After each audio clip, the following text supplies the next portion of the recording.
my heart. If you leave this damn field, son, within 3 years, I'm gonna have to come see you. Either in the grave or in fucking jail. Because that's where you're headed. Because you don't want no fucking discipline. I'm telling you now, son, if you walk out from this field in 3 years, I'm gonna see you somewhere else. And I don't wanna do that. I told you that before. And I'm telling you again, it's your choice. You can stick this shit out and be a man about what you do, or you can be a fucking coward and put this shit on and leave. And I understand you ain't never been a part of a team. But nigga, I'm rooting for you. Look at me, man. I'm rooting for you. Nigga, I pray for you every night. Out of all these kids, I pray for you. Because I don't want to see you out there, boy. You got so much in you. So much. You don't even recognize it. Can't lose, you can. I can't. I fight for you all the time. When you wasn't here, I prayed for you, dude. And I mean that from the bottom of my motherfucking heart. If you ain't never thought a man love you, nigga, I love you. And I ain't just talking about for this goddamn football team either. That's the last thing I think about. Nigga, I'm gonna follow you all the way through high school. I'm gonna make sure you get the way you get. But you can't quit on me, nigga. You can't quit on me. Disclaimer. The views and opinions expressed on this panel show are those of the individual speakers and do not necessarily reflect the views or positions of this channel, its affiliates, sponsors, or production team. This content is intended for informational and entertainment purposes only.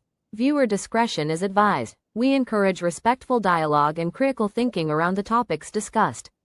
Described him as one of the most dangerous men on the face of the earth.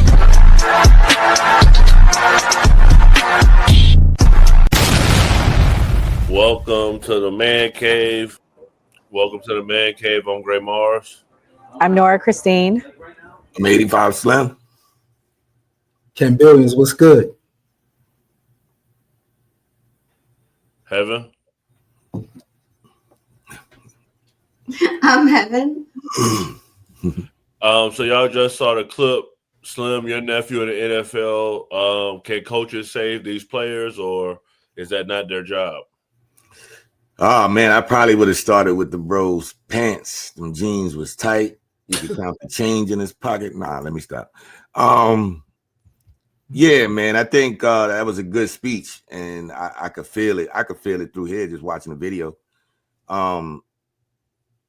It's kind of tough to get these brothers out the streets because, you know, influence, peer pressure, trying to be like someone, all that stuff. We actually had it as kids as well. We wanted to, you know, we wanted more than what we probably had, and we were probably willing to do a lot of things to achieve it. But nowadays it's real tough if a dude is in the streets.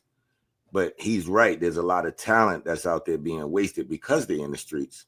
If we can get these kids to realize, or whatever the trigger may be, to get them to see that they are everything to this whole nation, I mean, maybe things would be different, but we do need more coaches on that level to really express themselves emotionally and let them know, because bro was getting a little emotional. And yeah, my nephew just got that extension too, so they gave him another $2 million. So yeah, that's what's up. Congrats to Slim nephew. He played for the Steelers. Ken, you talk about the streets a lot and how the streets affect people. Do you feel like coaches can resolve it? Sports.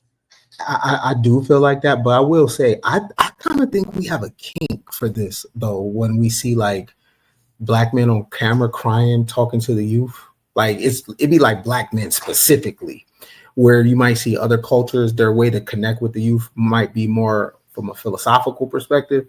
But sometimes I do think we have a kink, or like, yeah, that's great parenting, or that, yeah, that's what we need. We kind of like, it's something about those optics where I'm like, interesting. Why does that always go viral, right?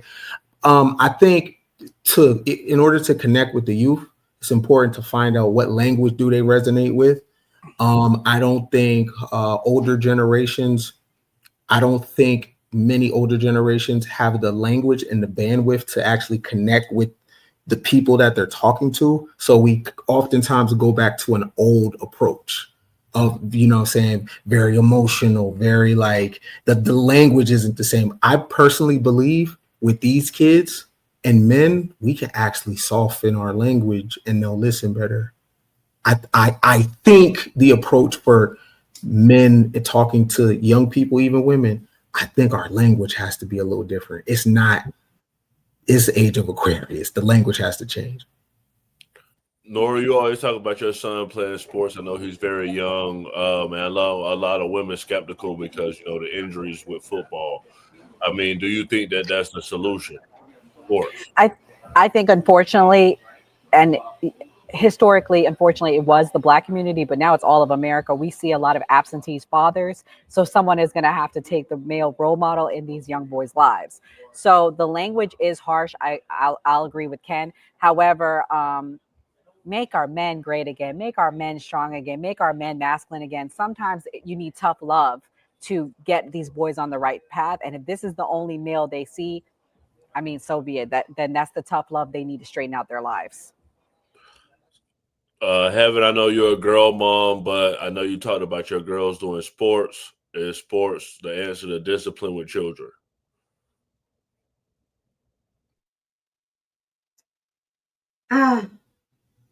It can be for some children, yes.